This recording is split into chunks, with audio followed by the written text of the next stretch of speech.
Bonjour et bienvenue. Aujourd'hui, on va se poser une question assez vertigineuse. Comment une révolution qui à l'origine promettait la liberté pour tous a-t-elle pu finalement accoucher de l'un des régimes les plus terrifiants de toute l'histoire? C'est vraiment la question centrale.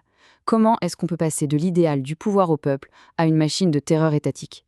Pour le comprendre, on va devoir remonter le fil des événements, pas à pas. Alors, tout commence en octobre 1917. Les bolcheviks, avec Lénine à leur tête, prennent le pouvoir. Mais attention, ce n'est pas du tout la fin de l'histoire. Au contraire, c'est le début d'une guerre civile, d'une violence absolument inimaginable. On a donc deux camps qui s'affrontent. D'un côté, les rouges, les communistes bolcheviks, avec leur projet radical. De l'autre, les blancs, qui sont, un peu tout le reste. Des fidèles du tsar, des démocrates, une alliance de circonstances en fait. Et chose importante, ils sont soutenus par les pays occidentaux qui sont morts de peur à l'idée que le communisme se propage. Encerclé, en infériorité numérique, Lénine va employer des mesures d'une brutalité extrême pour s'assurer de garder le pouvoir, coûte que coûte. Et là, on ne parle pas juste de petites mesures politiques. Non, non. C'est un véritable démantèlement de toute la société d'avant. L'État met la main sur tout, les banques, les usines. Il crée une police politique redoutable, la Tchéka, pour éliminer toute opposition. Et c'est aussi à ce moment-là que les premiers camps du goulag apparaissent. En l'espace de quelques mois à peine, les bases de l'État à parti unique sont jetées. Et ça, c'est vraiment le point crucial à saisir. La terreur, ce n'est pas un accident de parcours, un dévapage de la révolution. Pas du tout. C'est un outil. C'est l'instrument que Lénine et les siens choisissent délibérément pour gagner. Finalement, en 1922, la guerre est terminée. Les Rouges ont gagné, l'URSS est née. Mais le prix à payer est juste effroyable. Le coût humain est absolument vertigineux. On parle de 5 millions de morts à cause de la guerre et de la famine qui a suivi. 5 millions. Bon, Lénine meurt en 1924. Et là, forcément, la question de sa succession se pose. Une vraie lutte pour le pouvoir s'engage. Et le plus fascinant dans tout ça, c'est que Lénine lui-même avait vu le danger arriver. Dans son testament, il écrit noir sur blanc, il met en garde contre Staline, qu'il trouve bien trop brutal. Il lui préférait de loin Léon Trotsky, qui n'était autre que le créateur de l'armée rouge. Mais voilà, Staline est beaucoup plus calculateur.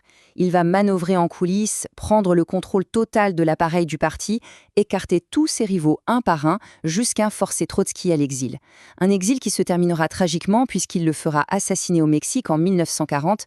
Maintenant qu'il a le pouvoir absolu, Staline lance une transformation radicale du pays. Son but, faire de l'URSS une superpuissance industrielle et peu importe le coût humain. La toute première étape, c'est de s'attaquer aux campagnes, avec la collectivisation. En gros, on force des millions de paysans à tout mettre en commun. Leurs terres, leur bétail, dans d'immenses fermes contrôlées par l'État, les fameux kolkhozes. Évidemment, ça résiste. Alors, pour briser cette résistance, le régime invente une catégorie d'ennemis, les koulaks. Il suffisait de posséder un peu plus que les autres ou simplement de refuser la collectivisation pour être étiqueté ennemi du peuple et voir son sort scellé. Et les conséquences de cette politique sont catastrophiques. On parle de 2 millions de koulaks déportés dans les camps du goulag. Et pire encore, la désorganisation de l'agriculture provoque une famine monstrueuse, surtout en Ukraine, qui fait 5 millions de morts. C'est un bilan absolument terrible.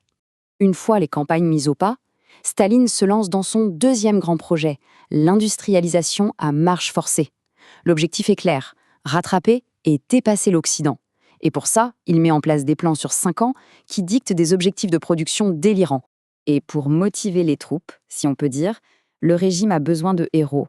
C'est là qu'intervient l'histoire d'Alexis Stakhanov.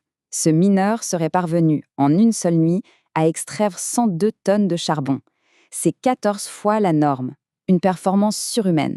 Évidemment, Stakhanov devient une star nationale, le symbole de l'homme nouveau soviétique. Mais il faut bien comprendre que tout ça, c'est du cinéma. C'est une opération de propagande de A à Z, complètement mise en scène pour vanter la supériorité du communisme. En parallèle, le régime met en place un contrôle total de la société. Ça passe par un culte de la personnalité complètement fou autour de Staline, traité comme un dieu vivant, par l'endoctrinement des jeunes, enrôlés de force, par la peur constante instillée par la police secrète, le NKVD, qui peut arrêter n'importe qui, n'importe quand, et même par la punition collective, le crime d'une personne pouvait envoyer toute sa famille au goulag. On arrive maintenant au sommet de l'horreur, à la fin des années 30. La paranoïa de Staline atteint son paroxysme et va déclencher ce qu'on appelle la Grande Terreur. Une purge sanglante au sein même de son propre parti. Staline veut être le maître absolu, sans aucune contestation possible. Alors, il va s'attaquer à la vieille garde bolchevique, aux compagnons de route de Lénine. Entre 1936 et 1938, une série de grands procès, les procès de Moscou, sont organisés pour les éliminer. Et les accusations sont surréalistes, complètement délirantes. On accuse par exemple un haut dirigeant d'avoir détruit des wagons d'œufs. Le but n'était pas d'être crédible, mais de justifier l'injustifiable, l'exécution de tous ceux qui pouvaient, de près ou de loin, lui faire de l'ombre. Alors, comment résumer tout ça? C'est là qu'on touche au grand paradoxe de l'État soviétique. Parce que d'un côté, il faut le reconnaître, il y a eu des progrès sociaux réels. L'alphabétisation de masse, l'amélioration de la santé, une industrialisation éclair. Mais de l'autre côté, le prix à payer est abyssal. Ces progrès ont été construits sur des millions de morts, sur la terreur, la famine et la destruction totale de toute liberté individuelle. L'individu ne compte plus, seule l'idéologie et la puissance de l'État importent. C'est ça, l'essence même du totalitarisme.